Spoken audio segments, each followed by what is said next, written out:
like every time I turn around, they giving us the boot. I've been trying not to crash out like my name is Bandicoot, but I know we won't see change until we stand up for our roots. I'm just telling you the truth. I'm the voice of Philly, vouching for all of the Philly teams, and I promise we gon' get it done, I mean by any means. And we are Uncaged Potential. Justice from the ground up. What up, y'all? We Uncaged Potential, Justice from the ground up. I'm Brett. This is Mina. Jeru. Anahi. Alright, bet. What up, y'all? My first question for the crew is, what y'all know about restorative justice? We are restorative justice practitioners, so you can also just say what you do in restorative justice as well. But yeah, let's talk about it. So I'll jump out there. I am a facilitator and trainer. Restorative justice is something I first became aware of in prison. I heard guys talking about that as far as mainly dudes talking about it around like commutation and stuff like that. Cats wasn't really looking like pardons wasn't something that was so understood about a lot of dudes, and pardons are something you can get even if you on probation. You don't have to be locked up for murder, any charge, or whether you went upstate or not. But restorative justice is something I first started hearing about with dudes trying to get commutation and trying to show the prison that they aren't who they were when they got locked up, no matter how crazy the crime was. And we should have a system of understanding that folks grow.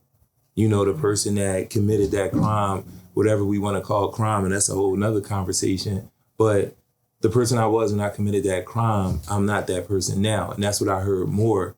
And then once I started reading about it, it started being my circumstances were a certain type of way.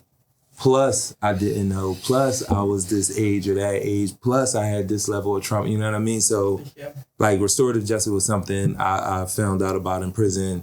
Commutation was like what dudes was talking about who were taking like restorative justice courses and all that. It made me start reading more about it. And then I found out it was ancient. We've always sat in a cipher. We've always dealt with each other in a communal way where everybody can be seen and heard and have a part to play on what we're all going to do next. So, like, that's my beginnings of hearing about restorative justice. Nice. And I feel that, because I know the Martin tribe, and my mistake if I pronounce y'all tribe wrong, but they put it into words. But when you think about it historically, we've been doing RJ since the dawn. What about you, Amina? Don't put me on the spot like that. I mean, a little bit. Before, like, starting everything with you guys, I didn't really have, like, restorative justice on my radar, like, verbatim. But already, like, I had experiences in my life that I could draw back on that I was like, hey, like, that is restorative justice, or that's working in the same direction as restorative justice. I mean, even my job now, like, I handle a lot of kids that are on probation and they have to have another system involved. So, like, mental health, CYS, that type of stuff comes into play. And my work is just centered around getting them back where they're supposed to be, regardless of whatever had happened before, and planning not only with them, but their family, getting them back into the community, those types of important things. So that's my take. No, and I love how you said that, getting back into the community, because I know for me, in restorative justice, I didn't realize I was being restorative until maybe like 2021, because I'm a second chance ass motherfucker. I'm a community ass nigga, so when I be out here, I be seeing the young boys, I be like, all right, what's really popping? I try to steer them a different way, or put them in programs, or create programs that they can come in and have something to do. But in 2021, that's when I actually started working in it. And I was with Drexel Center for Nonviolence and Social Justice, and we had this joint called Cypher, where we'd pull up in schools, rec centers, anywhere in the city, and we'll like tell folks, if you've been impacted by gun violence, which if you live in the city, if you're from Philly, you have been impacted, whether it's indirect or directly. Folks would just be like, all right, we're gonna come here, we just gonna chop it up, we're gonna take that mask off, we're gonna just talk about whatever. It's topic based, and we use the self framework, but overall, we made sure that the young people's like, can't nobody know what's going on in here. We gonna talk our shit. We gonna get a little snacky snack, and we're gonna figure out how we can balance this community, if you will. What about you, Nina? What's your thoughts? I came across RJ working for Care Not Control, and I really like pushed RJ because for me it's for like the kids who don't have a choice. I mean, I feel like I didn't have a choice. It's certain things I did, but when it really come down to it, like the things that I wanted to do with my life, I didn't have the opportunity or resources to do so, or the community. That's why I had to- No, that's real. The choices we have is built on the choices we think we have. So when we act out or when we do certain things, if we don't know these resources is around the way, we just gonna go to what we feel is right and what we know. So that's some real shit. Anahi, how you been restorative these past years? So, I didn't really get into restorative justice until, like, 2022 with Drexel, kind of, like, similar with you, where we would go to, like, middle schools, and then we would have those sessions, and, like, those sessions were, like, really intense. And, yeah, because they was, like, younger kids, so just, like, even acknowledging that, you know, kids their age was going through that, it's just, like, I don't know. It was kind of impactful to me just because I didn't experience that. But I think that was like the only time that I really did restorative justice, besides with Juvenile Law Center. But I did more advocating with them than restorative justice. Because with like JLC, that's more behind the scenes action, supporting the community, and like RJ and stuff like that. That's that direct connection with the people. And just for folks to understand, restorative justice is pretty much interventions for prevention, if that makes sense. That's when we bring things within our communities where we can that can be diversion programs, that can be safe healing spaces where people can talk their shit about whatever it is.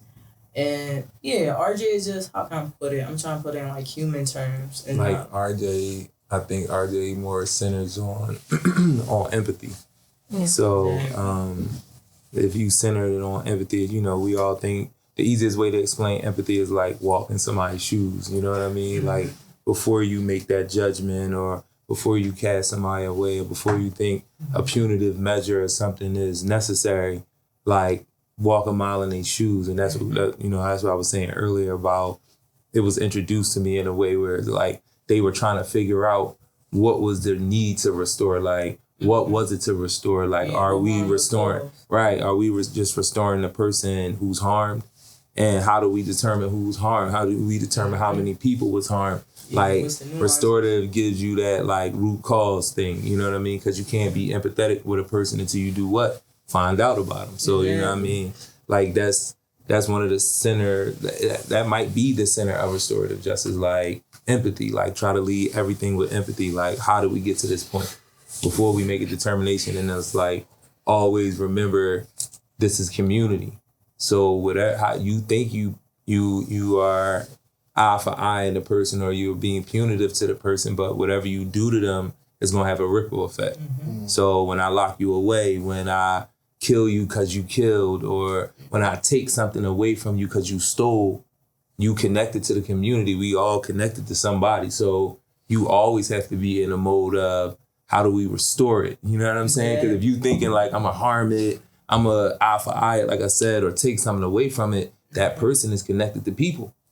So it's going to be a ripple effect. You know what I mean? So I think the center be always like empathy. You know what I'm saying? Absolutely. And that just got me thinking, because restorative justice is almost like that barrier that you can put in place that could stop that cycle of violence. Because in RJ, and I think I mentioned this in our abolition episode, is who was harmed.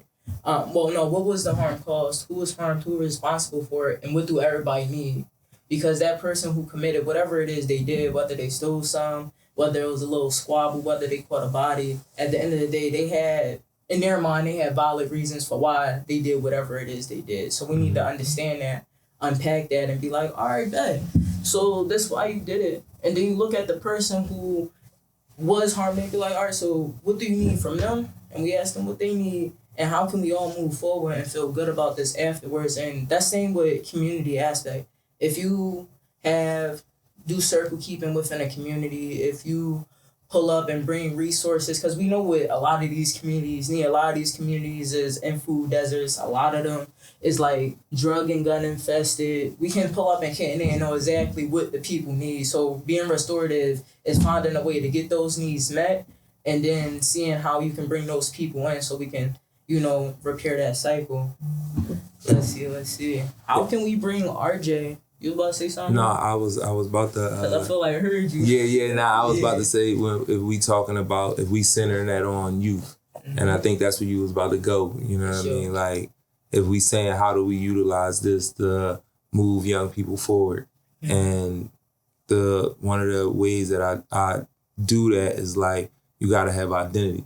So like I said, as I develop more about what RJ was, and you start finding out how ancient it is. One of the things I think RJ is very connected to is Maya. And that's like Ankh theology. It's like Kemet, or Egypt. People call it Egypt, but it's really called Kemet, and is like a spirituality, like mastering self. So some of the principles are order, balance, justice, reciprocity or respect. You know what I'm saying? Justice, truth. And I think those are the principles that we use.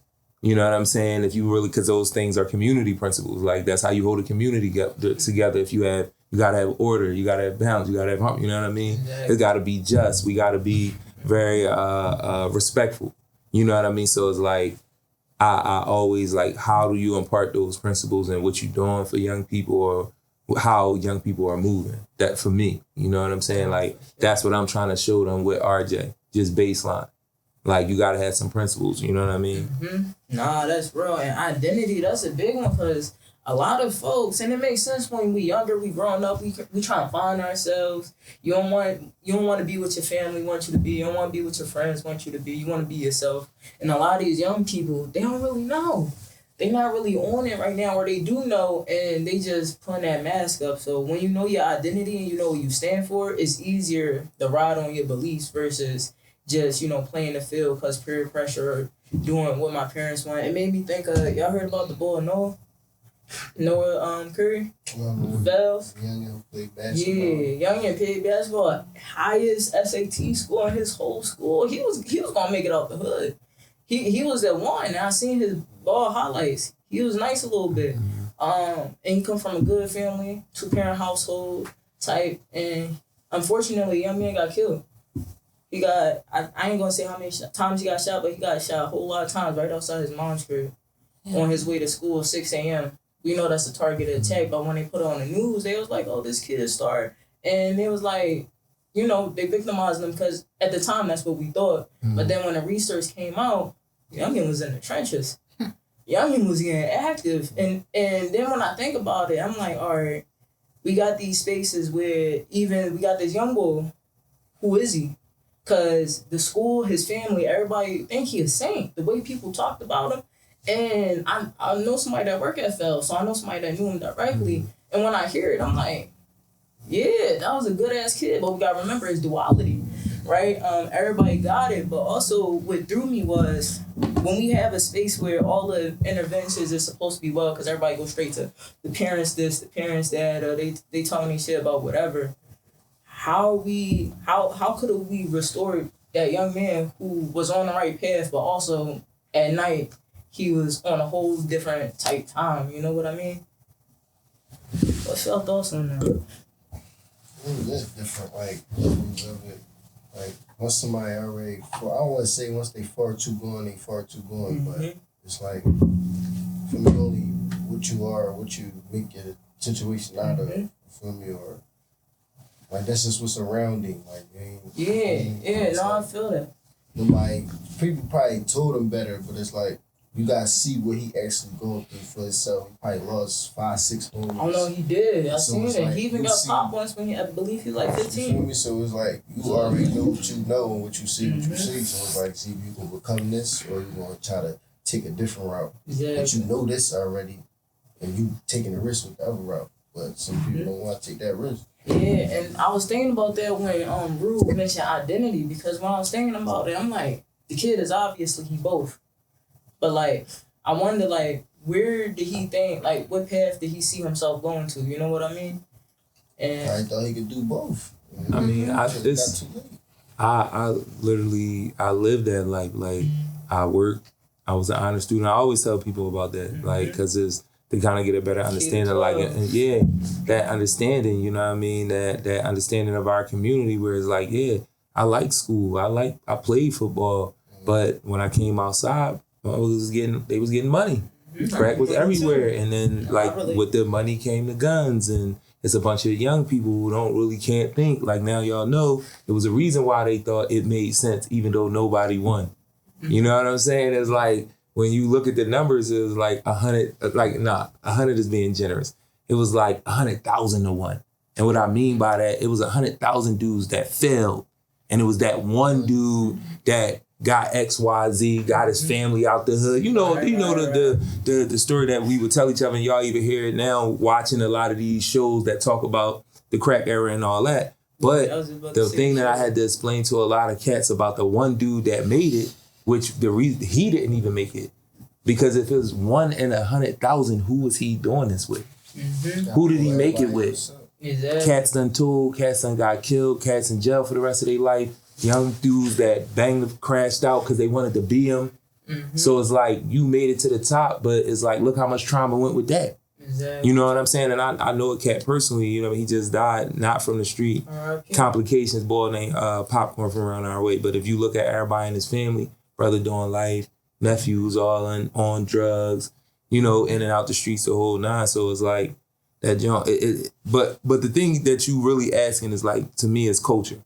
It's a culture shift. Like RJ can create a culture shift.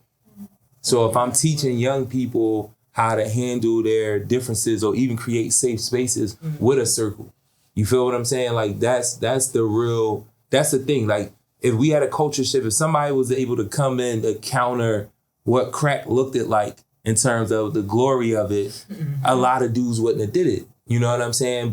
And I think RJ is one of those things, just the way we deal with each other, how if we saying we a community, we have a way that we can govern ourselves with RJ. If we really know the principle is like, we are facilitators. So when we go through something, the first thing we think is like, bro, we need a circle. You know what I'm saying? That can be taught to a 4-year-old. A 4-year-old, you can teach a 4-year-old that. You can teach a 5-year-old that. That when you and your friends get in this, you know how we teach them everything else. And then you will see that on the playground. Like you would see that in places where two young folks about to argue over a toy, whatever it is. And they'd be like, yo, we should do a circle. Because that's how children are. You know what I'm saying? Like that's how they are if you give them that.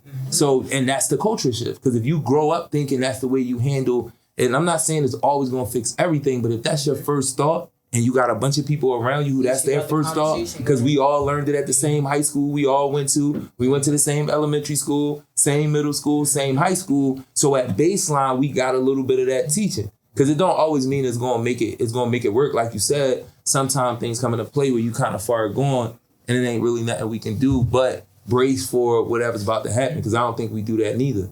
Right. When we left people out there, brace for when they come back. You know what I'm saying? However we left them out there, brace for it. If we ain't gonna cure it, we at least gotta brace for it. You know what I mean? So, but that's the real thing. Like it's a culture thing. Like RJ can change culture, bro. Like you get dudes to start thinking and moving and circling up and thinking restoratively and having that respect, that reciprocity for each other. You know, and they doing it at a young age. That's what they'll talk about. That's how they'll move. No, that's real, and that just had me thinking about, because I love like bringing RJ in at the earliest age because everything don't gotta be a circle. What I notice about RJ is to help people communicate effectively. And I feel like that's so important. We in a day and age where, and not even a day and age, I feel like this is the dawn of time, people are not good at communicating. Whether it's an agreement or a disagreement, we have a lot of misunderstandings and people ain't like listening. They listening to respond. They not listening to understand. And I think that's the first time I learned that, because I used to be like that. I used to be in any conversation, especially if it's negative, I'm going to listen to what you guys say so I can run your shit after this. I'm about to check you and you're going to be mad afterwards. But then I had to like step back and be like, all right, what is this person saying to me? Even if I don't like the tone or whatever it is, what am I supposed to receive from this properly? So I think RJ definitely teach our young people just how to communicate properly, effectively. And we need that, especially in a space where, how many of us, not to be in your business, how many of us got our ass whooped as a kid? Just keep it a being show it for everybody. And I think that's most of America. I know people behind the cam, they're like, I may got my ass whooped a little bit. But like the reality is, we are all taught violence since birth. We are taught violence since the beginning, at least in America. I don't know how it is in other countries. But it's like, your parents teach you, if you don't listen to me, if you make me upset, if you make me uncomfortable, if I gotta tell you something too many times, I'm valid to hit you. I'm valid to yell at you, say whatever I want to because I'm mad. And then what the kids do when they go outside? The kids piss them off at the playground. They touch my crayon. I told them not to touch my crayon, so I popped his ass. And it's like, whoa. Then the kid get in trouble.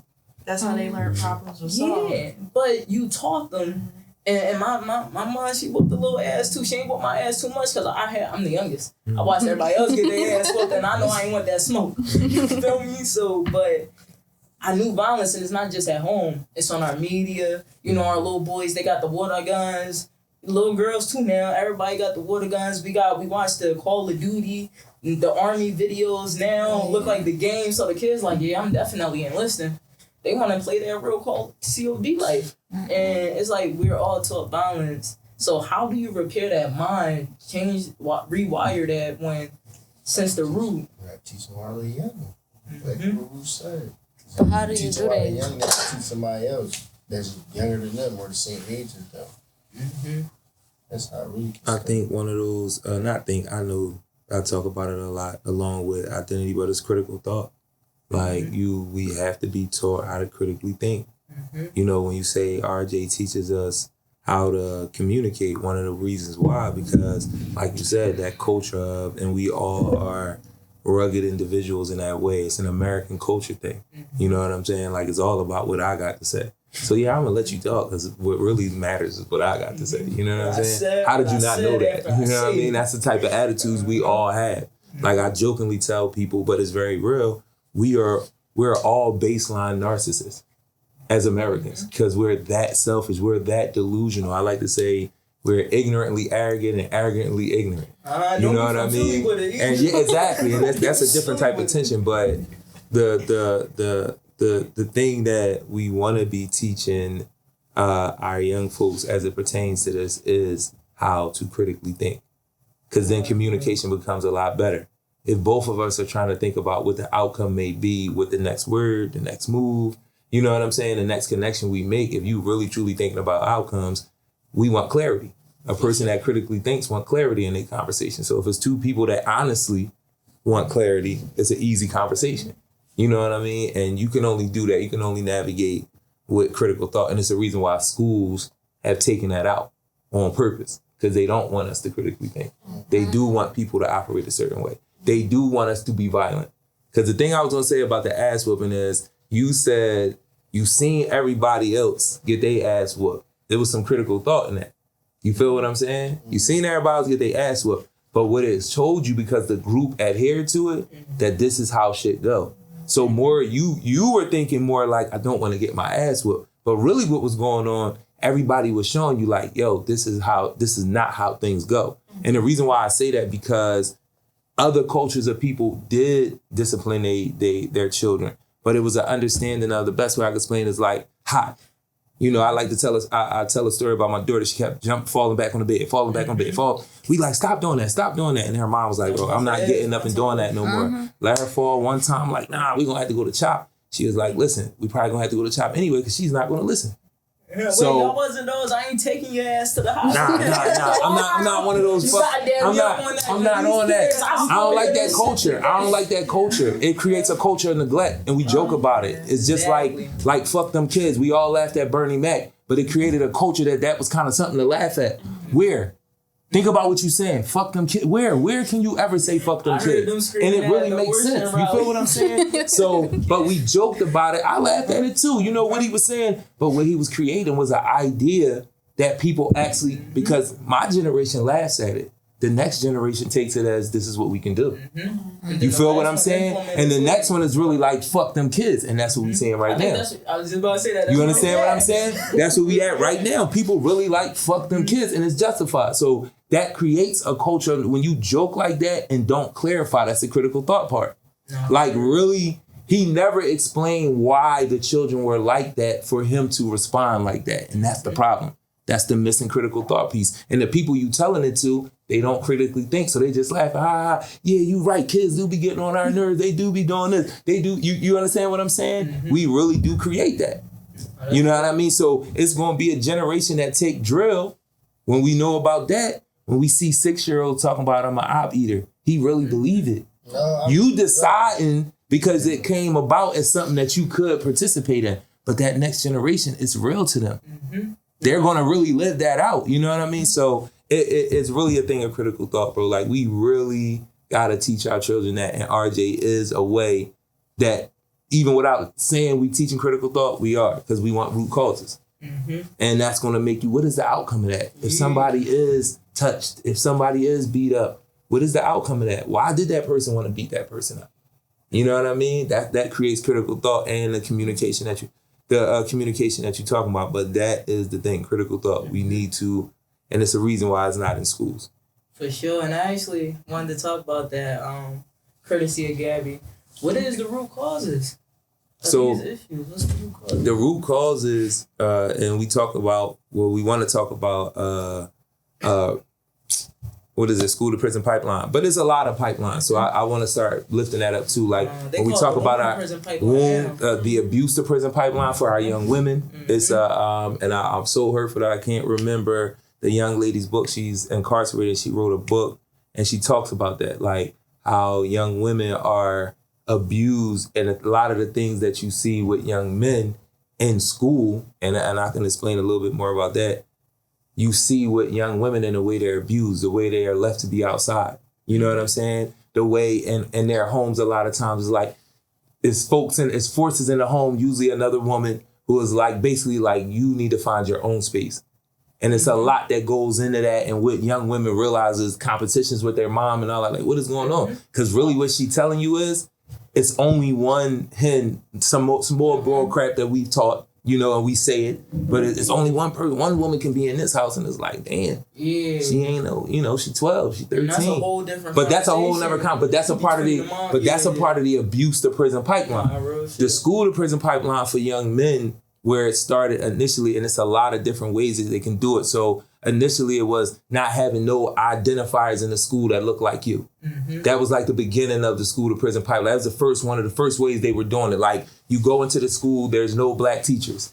There's no black male teachers if it's some black teachers. You don't see any representation of black excellence, even though that's another genre I don't really like to use, but engineering, Black folk in power. Black folk doing anything dope, amazing, pioneering. Even though we didn't know it exists, we know it exists now. But you didn't see any reflection of that in school. So by 4th grade, a lot of young men would be like, school ain't really for me, and not know why at 9. Unless I'm a baller. They don't connect to the school. And we ain't even got to talk about the stuff that's going on at home in the neighborhood. We ain't even gonna get there. School in and of itself, just coming into the school, a place where you're supposed to learn, and nobody that somebody looks like you. That affects you. And what it was doing, it was making young men psychologically like, this is not for me. I don't connect. Nobody that looked like me ever did anything great. You talking about all these great people, I have nothing to identify with, so why would I strive to be more in these classrooms when I have no identifiers? So that was one way. Another way was the way in which they treated young women, young black women, and young black men on purpose. They treated the young black men, they adultified us a lot of times, and I'm saying us because I lived in that. I was a big young boy, dark skinned, and they treated me a certain way. I had people who supported me, so it never really mess with me, my self-esteem and all of those type of things. But I seen it with other brothers who didn't have that support. I didn't know what it was then, but that was something they would do to young boys. Is like, you adultify him, so anything that he does seems more aggressive or more egregious than all the other children. You feel what I'm saying? So once we done made, little Jamal, look how tall he is. He looks like a little man. Don't let him do that. Don't let him tell you a 4-year-old. Don't call no 4-year-old he's a little man. He's the man of the house. Don't do it, because he's not. And you tricking some stuff up. But what they would do is they would make us seem more adult. They would always pass you through. Don't worry about it. I know it's hard. You're going through so many things. Just make sure you come to school. You feel me? But they're doing everything different to young black women. You're smart. You're going to be a great woman. You're going to the behavior stuff is no. You're just being assertive. Now you got an attitude. 20 years ago, they were telling young black women just to make that differentiation. No, they calling you a bitch because you're strong and this, that, and the third. Because this is how they talk. No, that's real. You know what I mean? But now that same thing is an attitude for our young women because they already did what they needed to do to the They boys. too aggressive. Right. The boys are already done. But at that time, one of the main ways they did it was just behaviorally. And then you had the evaluations, making an overpopulation of young black boys being LD and special ed. You understand what I'm saying? Telling young men misevaluations on purpose. Telling young men to go with the pushing them through. Oh, you something wrong with you. You need to be on medication. Your mom put you on the medication for a reason. Mom put you on the medication because she don't know no better, and the check seemed like it's more than what it is. Again, because she don't know no better. And she probably came through the same school system that didn't teach her anyway. Absolutely. You feel what I'm saying? So the parent, John, has missed me with that too. But that was two of the main things, and there's a lot of other things. But the identifier and treating young black boys so differently as far as their behavior, and then finding some junk science to even tell them their parents to school, and there's a lot of other things that goes with that. But having all these young black men in special education telling them they can't learn, and then you look in the prisons and see how many of the dudes in prison was in special education. It's an exorbitant amount. How many was in LD or a learning disability class? It's ridiculous when you start asking. It's like, hold up, what's going on here? And then don't even get me on the whole relationship thing, because now you have all these young women matriculating through school and all these young men heading to the streets in the prison. How y'all gonna get married? How y'all gonna have children together? How y'all gonna build a nation and have a strong family? How y'all gonna do that? Y'all can't even deal with each other at a basic level. She's thinking, you're not. You know what I'm saying? You ultra aggressive because that's how you get it. She trying to tell you to calm down. Don't get in trouble. Don't.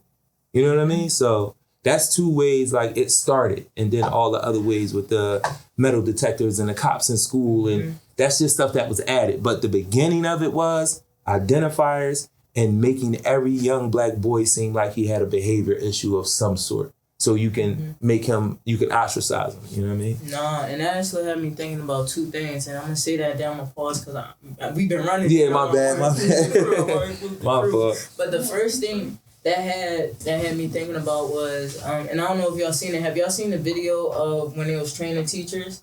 And it was like the two black kids, a black little boy, black little girl, and then across it was white little boy, white little girl. And they had the teachers like watch, see what kid they want to watch, and they essentially trained them to monitor the black little boy. And they was like, all right, well, we just gonna focus on that. And the teacher, even though the other kids, I watched the video, the other kids, some of the kids was up to no good a little bit, not gonna lie. They was misbehaving, but every little thing the young boy did, the teacher tapped on the screen.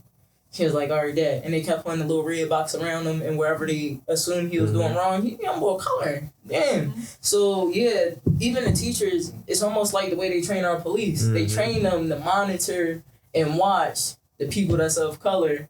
And you're like, all right, let's just slap the other ones on the wrist. But then the other thing I thought about when you was talking, and it was something J. Cole said. Y'all know I love J. Cole. He said the curriculum be tricking them. The dollars I spend got them learning about the heroes with the whitest skin, right?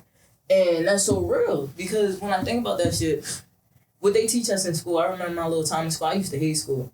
And I would purposely just not do shit. I'd go up in there, I aced the test. When it's time for the test, it's over.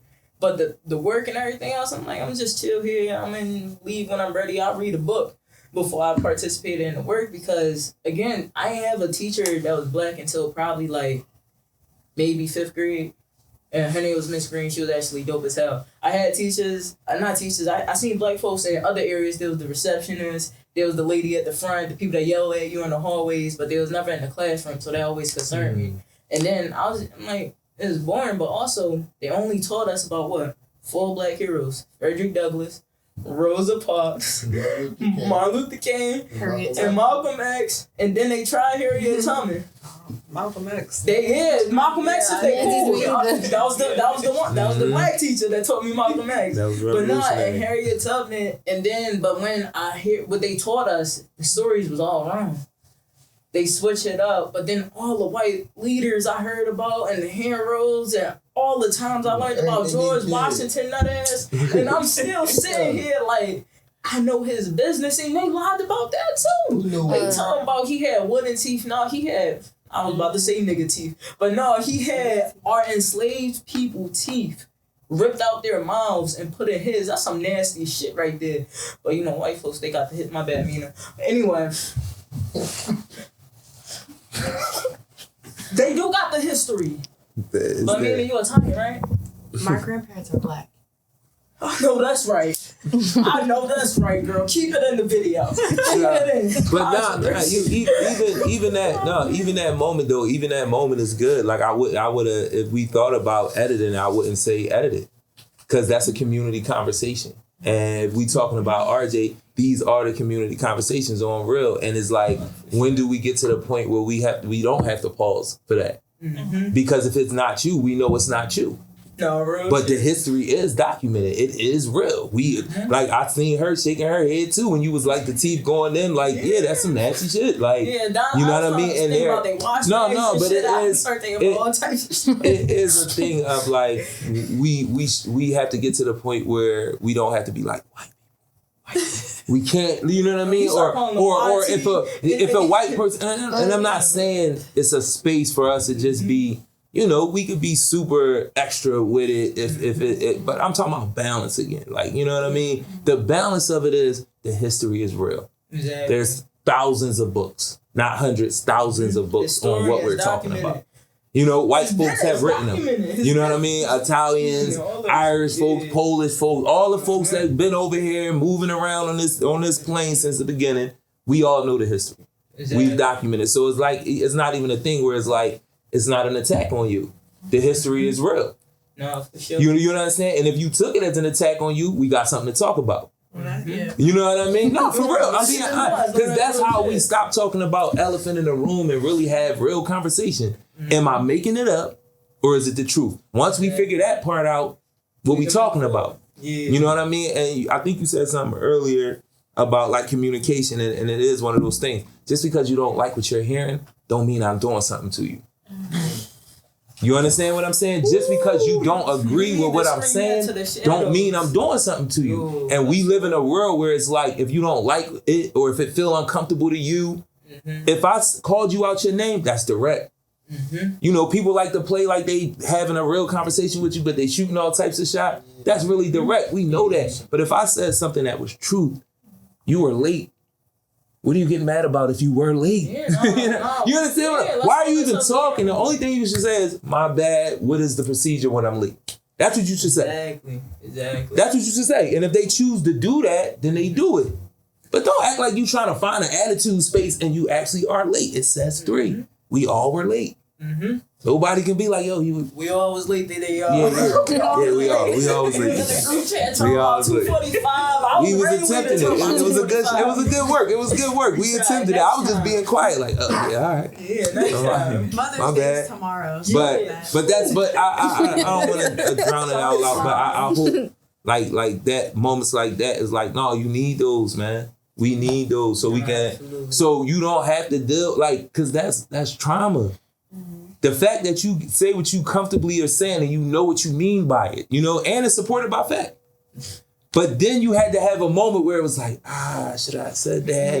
Did I go too far? They know who I am. That's trauma. That's trauma that you got to do that when you said something that was factual. You know in your heart you didn't mean any attack on her. But because we got to deal with that shit, you really got to sit here and be like, should we cut that out? Nah, and the wildest part is my pop's white, so I should be able to say whatever the fuck I want about the white folks. Keep it a beat. Ryan, can you come here real quick? I got a question for the people. Yeah. I got a question for the people. Pull Rodney in. So this question is for the young people at the table. My man's Rodney. What's up, Rod? Nino, Mina, and Anahi. The question is, how can RJ support our youth's future? I'll go first. Yeah. That's get in there. Get in the field. So I got like a little plan, feel me? One day, hopefully, I can get a grant from whoever's giving out grants. I want to open up a boys and girls club for basically young adults from middle school age to right about high school.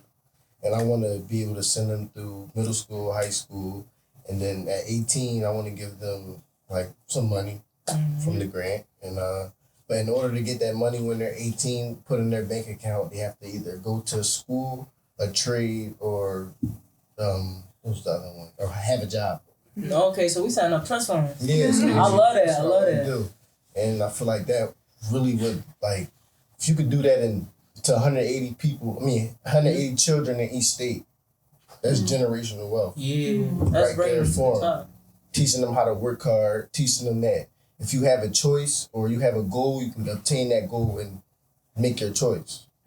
So what I'm hearing is millionaires, billionaires invest in my man's Nino. He's literally currently a youth. He got a few more years left until he no longer. But right now, this is a youth trying to affect the youth. Who want to go next?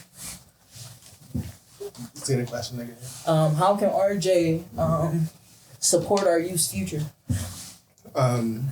I would say basically by the things y'all mentioned that are in RJ, like, critical thinking and also learning how to communicate effectively are things that, like shape an individual. So I feel like by them becoming better and being a part of RJ, it, like I said, creates better individuals. And I feel like that's just, it determines what they're going to do with their future. Mm-hmm. So setting up the foundation is what I heard. Yeah. Thanks,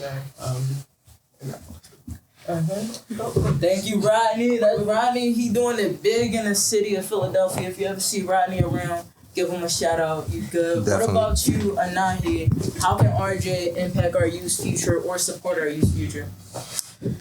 I think acknowledging them like individually, being compassionate, being understanding,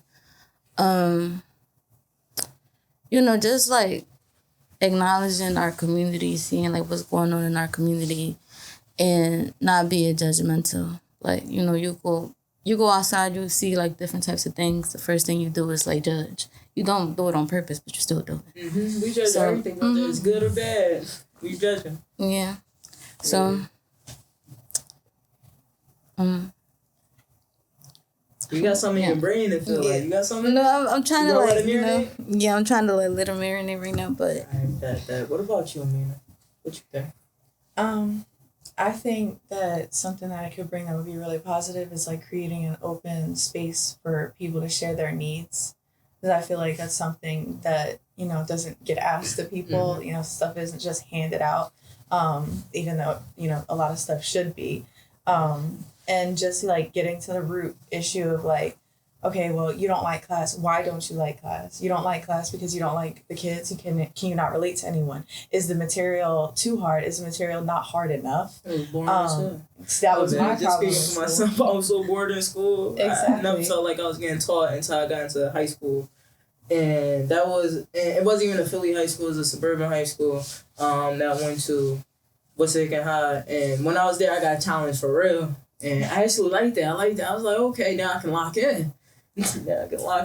But continue being in my bed. Well, like the same thing can be said for activities. Like, I mean, it's pretty hard to play high school sports unless you're like actively practicing and stuff just to like do it for fun, right? But then you got to think like the leagues that we have in the communities, that costs money. Like that stuff's not free. And if your parents don't got it, then you don't get to do anything that summer but just be outside.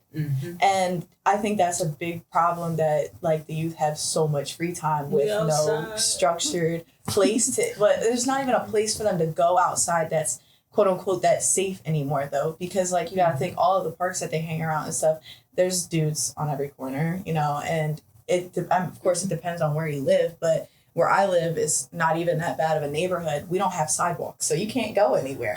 Yeah, so like stuff like that, just thinking about the way that your community is set up and like what the people there are in need of is really important. Nah, I love that. And I know for me, the way RJ can impact our youth future, everything everybody else said, but I'll also throw in there, and this is a big one for me at least. We need to uplift the nonprofits that's in these communities, doing it off the muscle. As I plant this seed, homie Ryan, right near like Erie area, of Huntington area, I watched him off the muscle build a program, try to get funding. I watched them stand outside on Broad Street, earning money. He said, I'm sleeping here until they donate enough to give to these kids. And they did. After a while, he made that bread. And then, so a lot of these nonprofits starting out that want to do good for the community, a lot of people don't know who they is. I know Numu is a real popular one right now. Motivate and Level Up is 3 real popular ones that the youth, they locked in with. And then we also got ones where our young people don't know too much about. So I'm talking about what is it? Yabs, Care Not Control. I'm talking about what's some nonprofits? I think the Fathership Foundation. Fathership Foundation. People need to lock in with them. Mm-hmm. I'm drawing a blank right now. Yeah, me too. I know all these brother, Collective Crime, yeah. Dynamic Justice. YSRP. Yeah, we got so many drawings, and then it's hundreds more in this city. I know it is. I know it's 100 more in this city that we don't know. Actually, comment below. I think this is our first time doing that. Comment below if you know Restorative Justice or if you know any youth spaces in Philadelphia. Comment their name, add them so we can shout them out so we can pull up on them. Committed Community Mentors. They do some good stuff. Nice. So yeah, we got them out here. The government not trying to fund them. Let me get back to my point. The government don't be trying to fund these folks. Mm-hmm. But they want to fund all these other organizations ran and led by people that don't even look like us, implants that move to the city. They talk about gentrification, how so bad, but you moved into my neighborhood in North Philly that you watched get gentrified by Temple and by all them other organizations. You moved into West Philly and you calling it a community where you, like this one girl I was talking to this joint, she was like, yeah, you look like you belong in West, because apparently it's a big LGBT community. I went out there, I wanted to check it out. I thought I seen my people. No. My type not even over there. Don't invite me over there. But no, it's some real stuff. So the orgs that I seen get funded, doing well, that people know about is the ones that's not led by our people. The ones that claim they youth-centered and not really. Mm-hmm. The ones that is out here where they want to tokenize our kids. It's not really like, we need the nonprofits that uplift the people that's made for us, by us, from our people that live in our communities. Mm-hmm. And I know for me, I'm planning to start my nonprofit when I turn 30. And I want to create a healing oasis in the city where people can come and get that mental health support, because the whole hood got PTSD. The whole hood. And I know we need to affect our minds. I know, he going to tap their pockets. And we talking about the communication and stuff like that. But we need to get our mental wellness done. When we got that perpetual violence and all that nut shit constantly happening, and we got nowhere to repair. I moved back to North Philly recently, and it's been pretty chill. But I remember before I moved there, I was kind of hesitant to come back home. Low key, I was hesitant. I was like, I don't know. I remember they was shooting. I stepped in the crib once.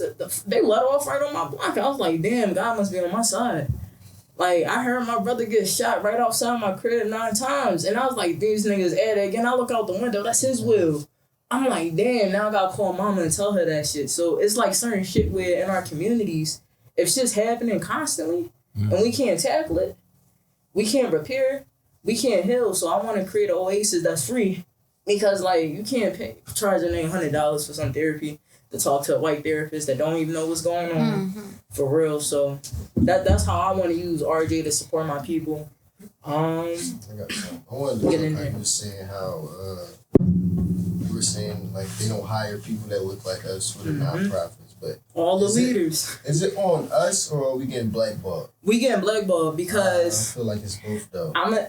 It is nuanced, but I was thinking about the organization I work for now, and they just laid me off, so I can say their name actually. Yeah, I can't. I don't want no lawsuits. I don't want no lawsuits. But y'all know who y'all is. Y'all know who y'all is. But the organization I work for currently, 90% of the organization is YT. Almost 100% of the constituency is black and brown, right? And in this organization, when people ask, why is there not more people of color? Why are we not hiring them? They said they do their equality in there. And they're like, oh, well, it's mostly white because these are the people qualified to be here. Huh? That's a verbiage they use. Like, maybe so. Huh? So what you're saying is indirectly is these are the people, what is it, the favorables? These are the people that we want here. These are the people that know what they're doing, know their stuff, don't even know the community. I had 2 bosses, they both quit this year. How I had 2 bosses in the same year, both quit because it's too stressful, it's too this. I did the same thing you've been doing, and I'm having a blast. What you talking about? You don't know how I work with our people, you don't know our community. Exactly. And you just want to profit off of their pain constantly, and that's exactly what they do. But then they say, oh, well, we don't got black and brown people, and they not qualified to be here. So I'm definitely just because they don't got a fancy title. And then they put them in power. They make the directors, and then what they do is they hire people that look like us, and we'll be the ones not on salary. We be the ones making a little bit of money by doing most of the work, connecting with the community, and keeping their numbers in rotation. And being all the pictures. And then all the pictures organized. That's it. But then you realize only 10% of us. It's only 10% of us in the whole organization. That don't make sense. What's your thoughts, bro? I see you. I see you gearing. I see you going. Listen, for real, because I'm in that space. I'm in the nonprofit sector in Philadelphia. I talk about it a lot. I am a organization myself. I'm an LLC and not a nonprofit. But the first thing I would tell people to do is they have a book called The Nonprofit Industrial Complex. And capitalism makes everything a complex. So read that book, especially if you're somebody that live in Philly, because our nonprofit sector is probably the biggest in the country and is actually the most unique in terms of entry point for people. So the reason why that conversation about white folks being at the top is because in other places, it's not other people to like challenge that. They see it, but it's not really nobody to challenge it. But then in Philly, you have somebody like me that can challenge it. You know what I'm saying? You'll have other dudes that have been to prison and other women that have been to prison who have experienced and got politicized in some way, got educated in some way. You'll have somebody that was homeless, that went through so many of the processes and talked to so many social workers and guidance counselors and all of these different components in the part of being homeless till they have a skill set now. Not only can they relate to homeless folks, but I know how this whole goddamn thing go. You feel what I'm saying? Like actually could do the paperwork because I've had the paperwork done on me 30 times. You know what I'm saying? Yeah, when they upgraded and said they was getting rid of paper, somebody actually showed me how to use a computer. So now I know how to use a computer. I can show you. That's a skill set. I just learned that as a part of my experience. And Philadelphia is a place where I can actually go and say, and they even rock with it, like lived experience, this is a reentry city, so forth and so on. So those questions become a thing because it is people to challenge it in Philadelphia.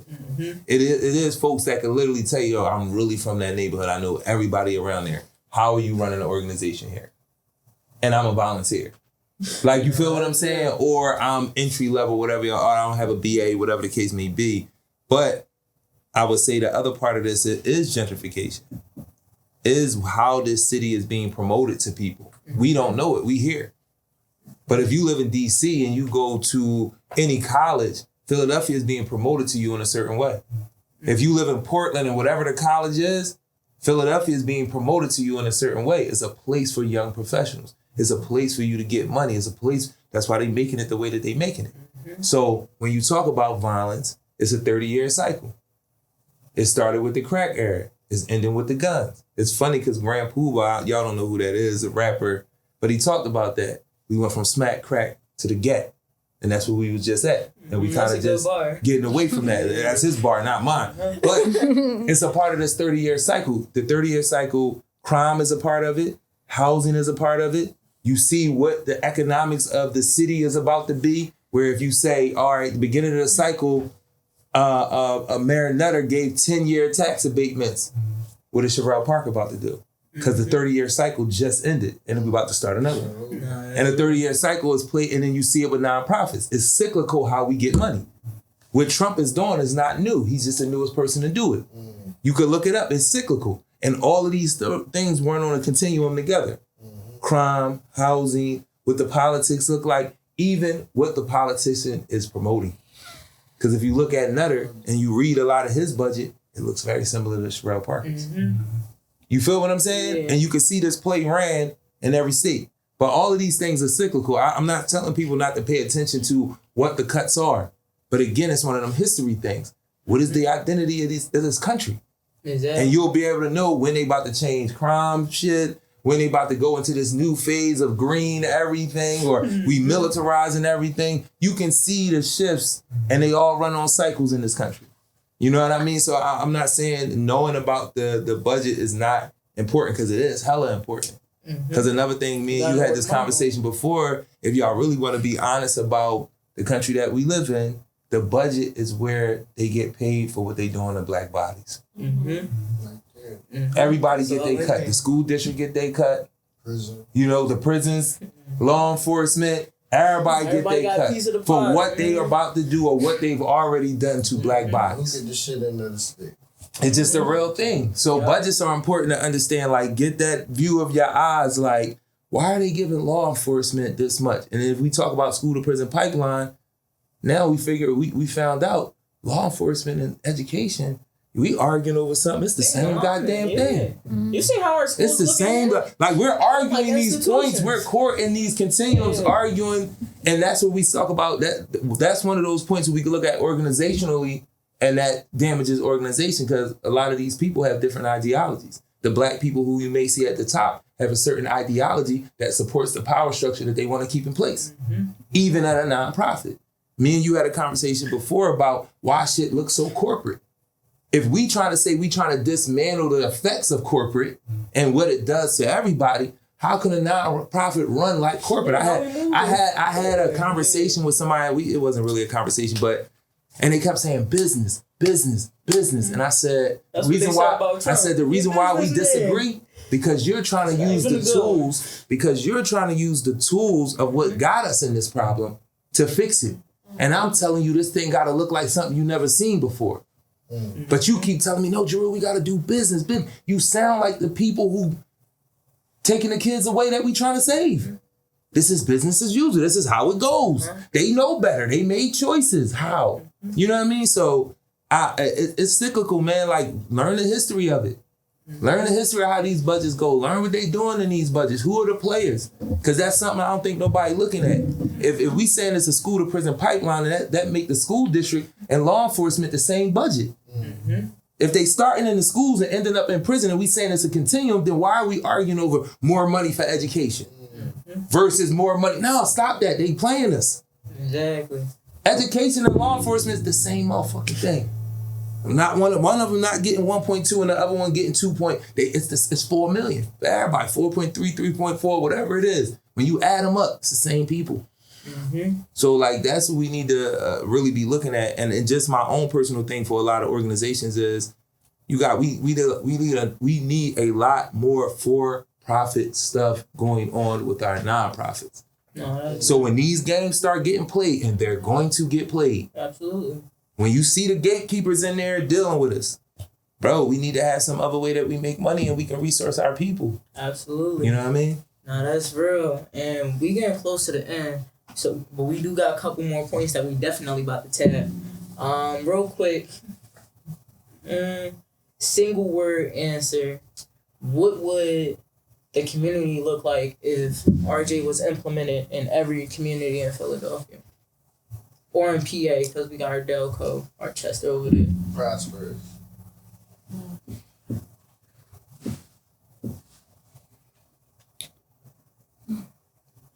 We can jump in whatever, we don't gotta go down the line. I'm gonna say progressive. I'm gonna keep the peace peaceful. Thriving. Understanding.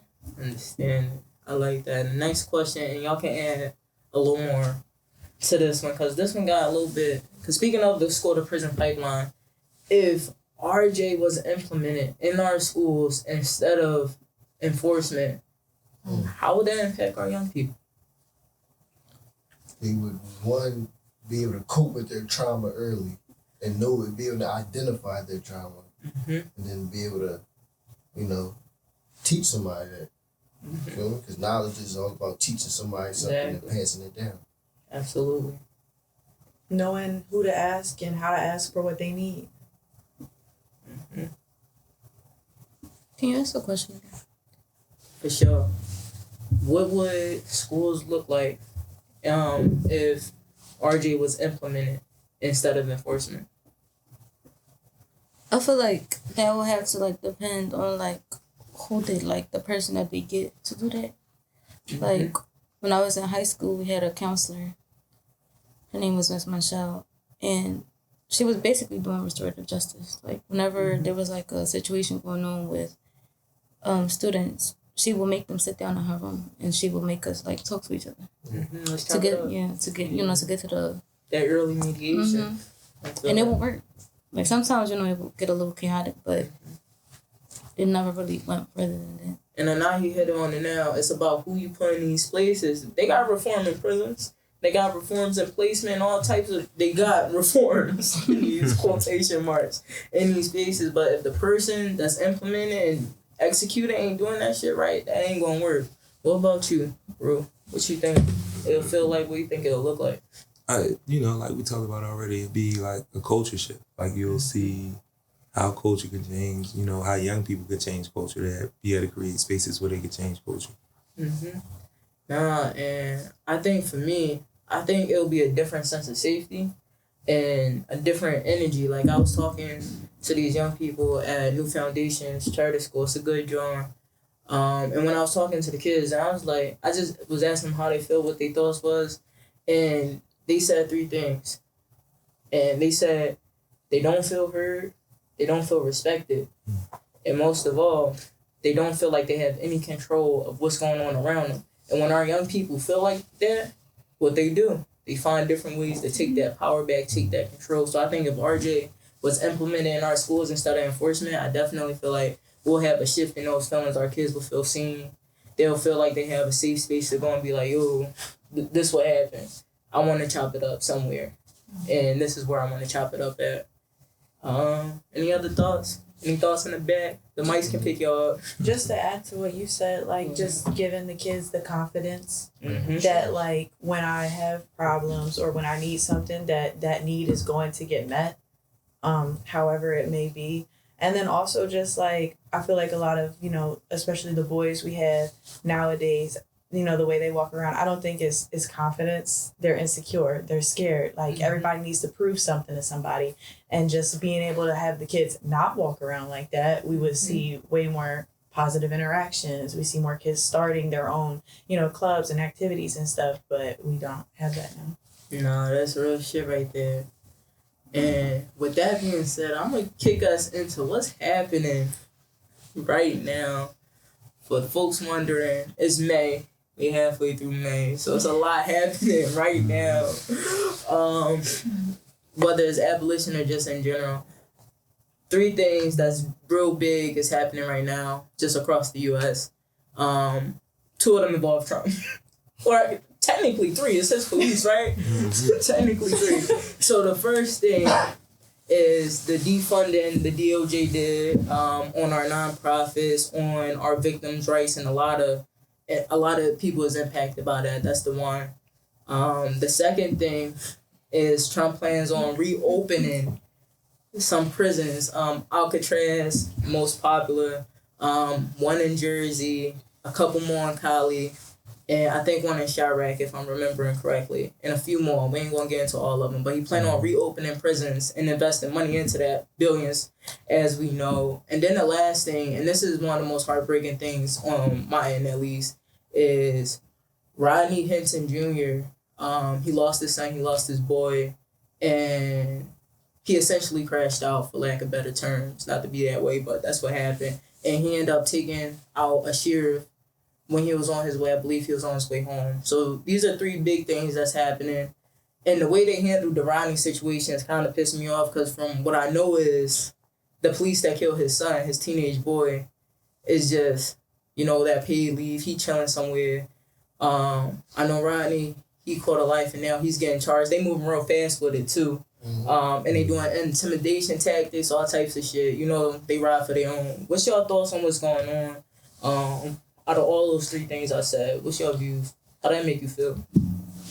Well, I actually had some of the stuff up that you was talking about with Trump. You know what I mean? And just to give a little bit of context, the Bureau of Justice Assistance, approximately $535 million in cuts Office of Juvenile Justice and Delinquency Prevention, around 137 million in cuts. Office for Victim of Crime, about 71 million in cuts. National Institute of Justice, approximately 59 million in cuts. So, like we said about, I was saying earlier about, it's very cyclical. It's another way of those ways of creating more have-nots. You know what I'm saying? That's a big way in like controlling people. If you put people in scarcity, and we seen it, we know, what I'm saying, and put them in need, it'll get real crazy. And then they'll be talking about law and order again. Like, you created a dynamic where people have less than what they already have. And now they all trying to hurt each other because they around each other to get with a little bit that was already starting with. And then now they're going to come and say, look how the crime is, look how violent it is. And now they want to lock everybody up. And then the cycle, like I was saying, starts again. And that's real time how it's going to go. You know what I mean? Because we've seen it before. So the budget is a major thing. And we got to understand Philly's budget too. They got a budget, up right now. She put it out and we need to see how much it merits what's already going on. But that's a joint that stick out to me because it creates all of these environments that we say are unsafe and the things that we need to assist and help in. It creates more homelessness. It creates more folks going to jail. It creates more folks not eating, being food insecure, and not getting proper education. So that's, we're getting cuts from what we're doing, but the environment that this budget and what it's doing can create just for us every day in real time is something we need to be paying attention to. No, that's real. What about y'all? What's your thoughts? Whether it's the DOJ defunding, the situation with our brother Rodney. I stand with Rodney, just to be clear. Oh yeah, I stand with Rodney. I'm never a dude the shy away from that. Yeah, like I wish it in those different, circumstances, I'ma just be honest. History again, we talk about it. Folks only respect violence. For real, if you talking about the young lords, if you talking about the ministers of defense, if you talking about the Panthers, if you talk about the weathermen, things happen after those violent acts. It just is what it is. You feel what I'm saying? Exactly. So the riots and the protests and all that shit. And people, that is going to give people a more personal feeling and level on how these things can get dealt with going forward. And I'm like, at some point, I've been with it. I've been telling folks that, like, it's factual to me. You can't just do anything to me or mine. No. And then I don't get to do anything back. You can't violate my personhood. You know what I mean? You just can't do it. And it's nowhere in our history when it's been allowed by anybody, any group of people. Well, think about how we gained our independence. The Boston Tea Party. Nothing. All that. That's what I'm saying. There's no group of people, no people on American soil who don't have a time of actual physical fight on this in this country. You know what this I mean? one particularly, yeah. Right. So I stand with that brother all day, and it doesn't get a rise out of me as much because it is something that happens so much. You feel what I'm saying with us? So again, because of that, I'm like, nothing else has worked.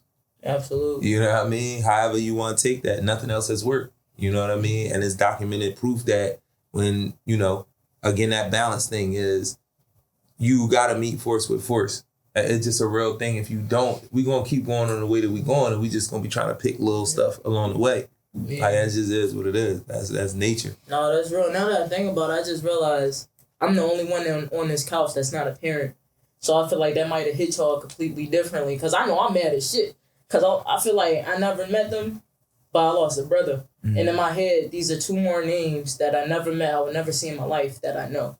Mm-hmm. And they just racking that chart up, a list of names that I'll never meet, never impact, but I know them.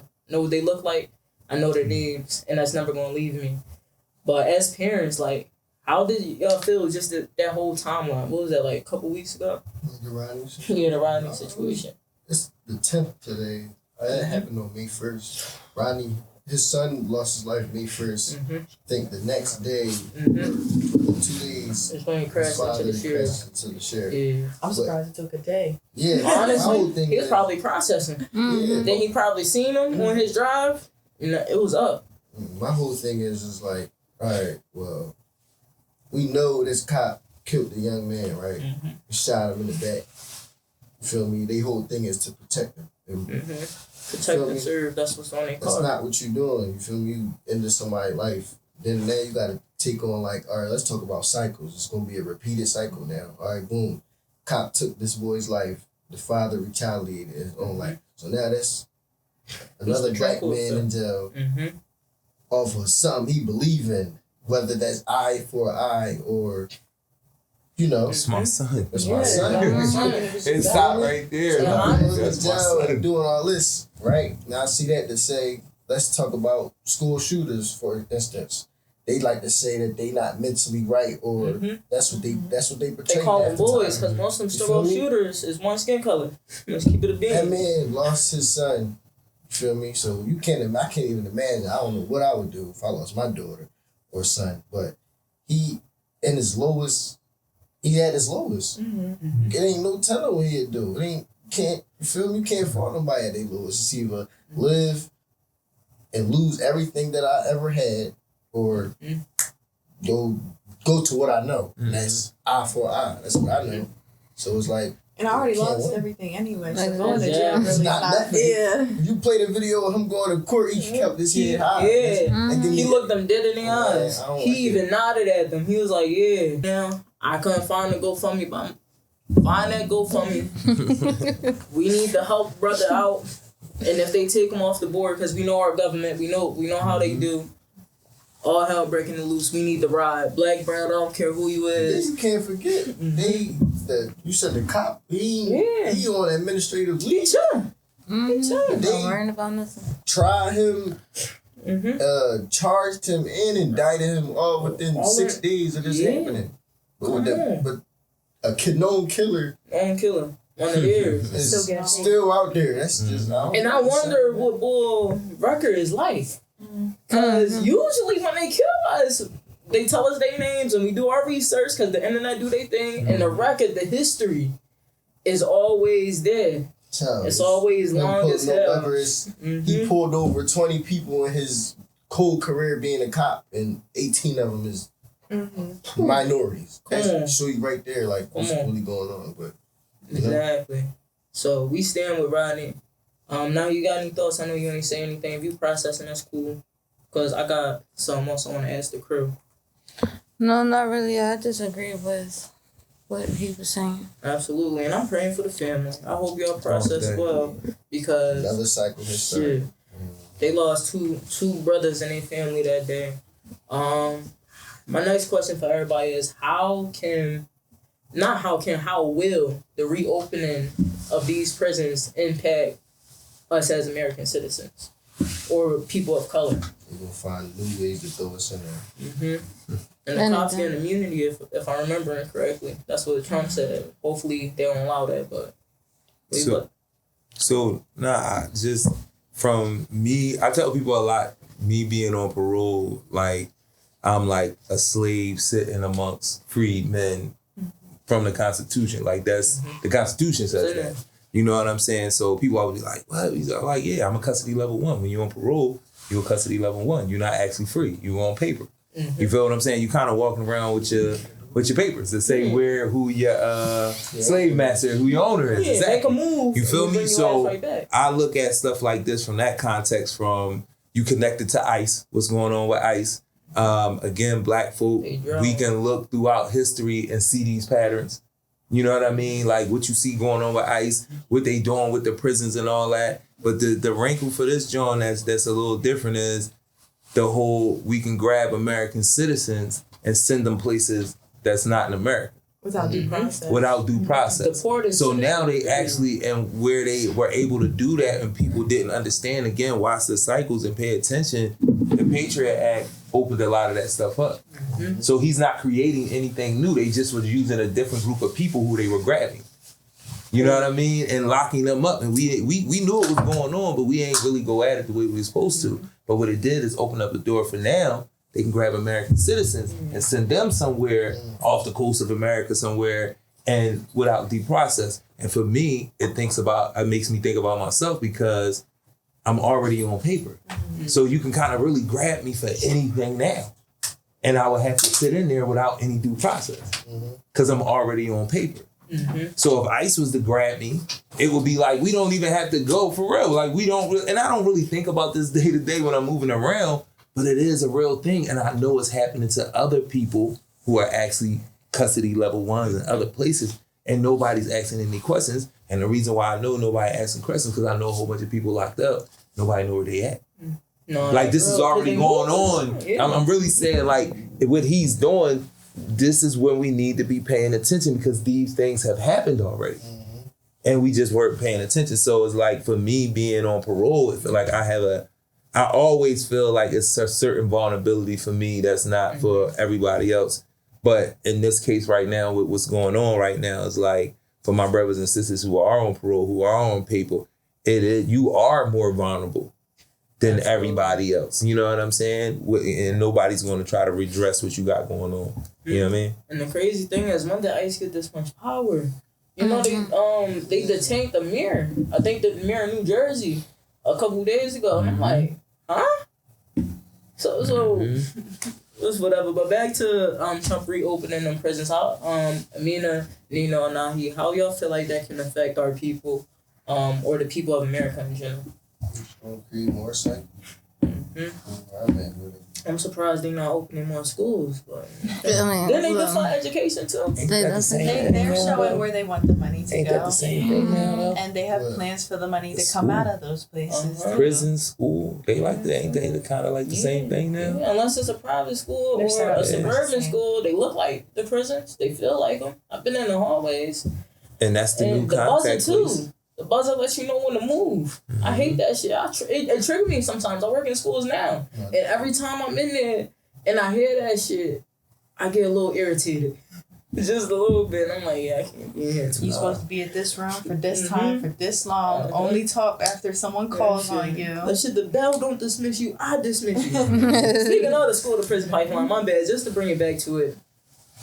The way y'all teachers in America talk to our children is foul. I just want to talk directly to the teachers. I'm a young person. I'm not that young. I'm in my mid-20s. No, the kids up to no good. But who taught them? Think about it. Yeah. But also, I'm gonna speak up for the young folks all the time. Like, not saying young folks can't make their own decisions, but I never blame them. Like, bad kid, misunderstood. Don't put no label on them. They're children. Anything that they're doing is your fault. and they figuring it out. You the adult in the space. They just got here. They can't Even when outsmart you, you and if they 10. can, you fail in that adulthood. Yeah, no, At real shit. parenting. For real, if your child can outsmart you, Yeah. it's your fault. That ain't a sneaky, mischievous kid. You're stupid. Or you taught You're them dumb to be parent. Or For real. what did For you real. do? Because how is that possible? No, that's real. I just be on that, man. Like, Think for about real. it. What you did around these kids to emulate these behaviors. Mm-hmm. So it's stuff like that. But back to the teachers. I just My want to bad. talk to y'all. I be in the schools. And I still look young a little bit. The amount of disrespect I get in these high schools from teachers, from staff, in the hallways, in the classrooms. They bust in my classroom. They disrespect me. And then I be trying to tell them I'm an adult. And then they argue it down with me. They call my boss and figure it out. And then they apologize. The disconnect, the switch up. From the moment you realize I'm an adult and the respect you give me is fucked up, teachers. It's fucked up in the head. And y'all need to give the kids that respect right off the bat, because if I was a young boy, and even those moments where I knew I had to be professional and just ride the wave, I'm from North. I'm from North and I'm rooted in Southwest. Okay, 53rd and Greenway. I will turn up on you, but I'm getting paid here, so I'm gonna relax. Don't talk to our kids like that and expect them not to clap back, and then now you on the phone with their parents, you calling security, you doing all this bullshit. Fuck out of here.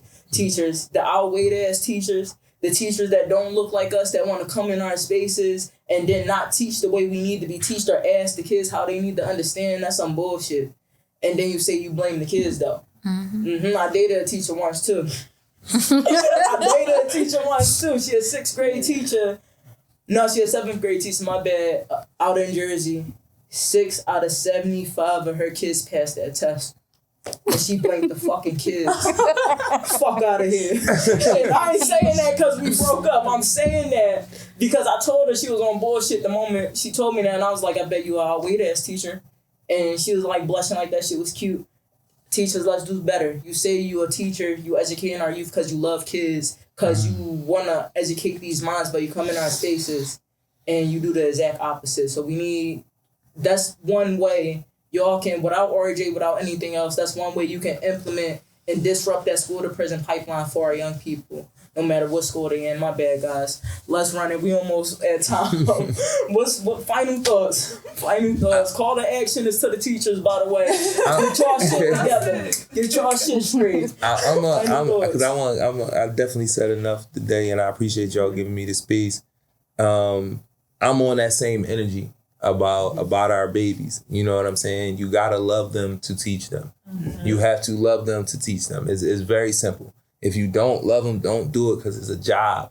Mm-hmm. Don't go and try to teach nobody's baby because it's a job. You know what I mean? So I'm very much on that energy. And everything that we're talking about and all of these things that wind up happening, it do start with the teachers.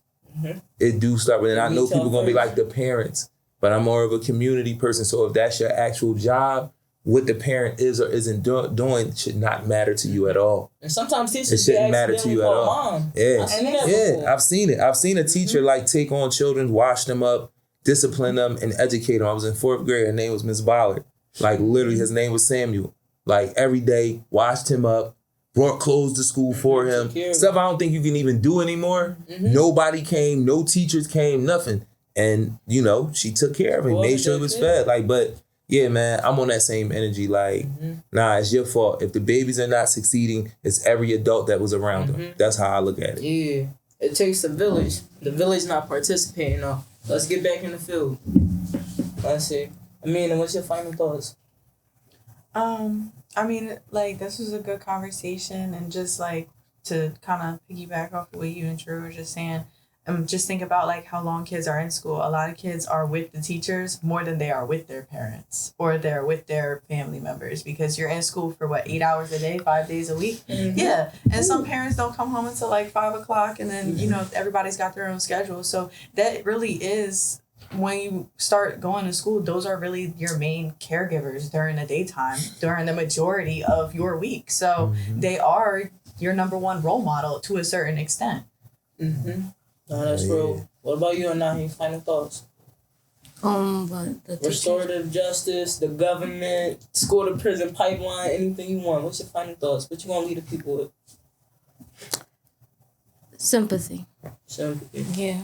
Just. Can we reverse that and make it empathy? Not that you choose your words, but I know sympathy is I see you and I feel bad for you and I'm a silver lining.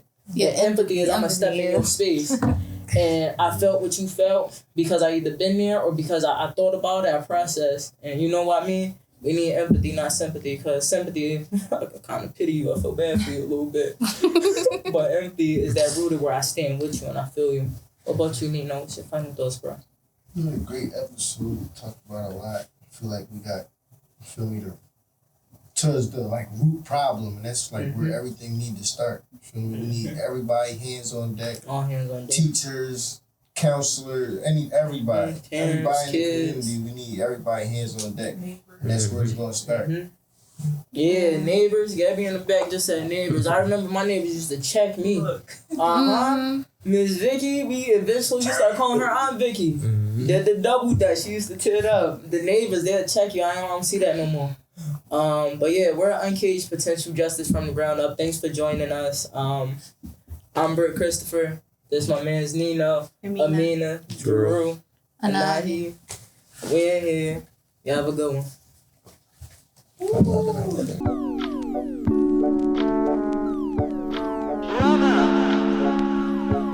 Say a prayer for our youth. It's like every time I turn around.